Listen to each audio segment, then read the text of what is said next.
کچھ جرم ایسے بھی ہوتے ہیں نا، کچھ گناہیں ایسی بھی ہوتی ہے جس کی سزا اللہ نسل در نسل کو دیتا ہے۔ جی ہاں، سن لیجئے، کچھ سزائیں، کچھ گناہ، کچھ ظلم ایسی بھی ہوتی ہے جس کی سزا اللہ پوری نسل کو دے دیتا، قیامت تک کے لیے دے دیتا ہے کہ تم نے یہ گناہ کیا ہے، اب تمہاری نسل کو بھی یہ سزا ملے گی۔ اور یہی حال جو ہے شیعہ کا ہے۔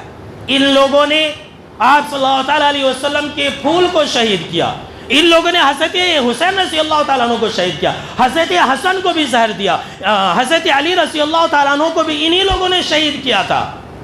شہید کیا خود، بلایا بھی خود، خط بھی لکھا، اور روئے بھی تب، اور آج بھی وہ لوگ اپنے بدن کو زخمی کرتے، چھورا گھونپ لیتے، بندوق چلاتے ہیں، سینہ کو بھی کرتے ہیں، لاٹھیاں کھیلتے ہیں، ان کی عورتیں جو ہے کیا کہتے ہیں اپنے اوپر مٹی پھینکتی ہے، بال وغیرہ کھول کے 10 دن ماتم کرتی ہے، سینے پہ مارتی ہے۔ یہ اللہ نے سزا رکھ دی ہے کہ تم نے میرے محبوب کے محبوب کو قتل کیا، تم نے میرے محبوب کے محبوب یعنی کہ نبی کے محبوب حضرت حسن حسین اتنے محبوب تھے، اتنے محبوب تھے کہ آپ صلی اللہ تعالیٰ علیہ وسلم ان کے محبت میں خطبہ سے اتر جایا کرتے تھے۔ اللہ اکبر، خطبہ دے رہے، حسن حسین آ گئے تو ممبر پر سے اتر جایا کرتے تھے، نماز پڑھا رہے ہیں، حضرت حسن حسین کندھے پر بیٹھ گئے تو سجدے ہی میں رہ گئے۔ اتنی محبت تھی، کہا جو ان سے محبت کرے اللہ ان سے محبت کرے۔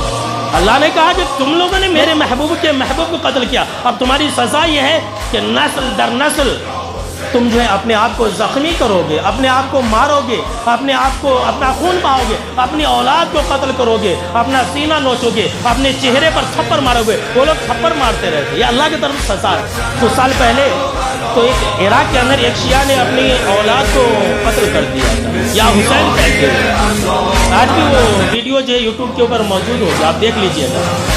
زخمی کرتے ہیں، چیر پھاڑ لیتے ہیں، قتل بھی انہی لوگوں نے کیا تھا۔ اور سن لیجئے، پتے کی بات سن لیجئے۔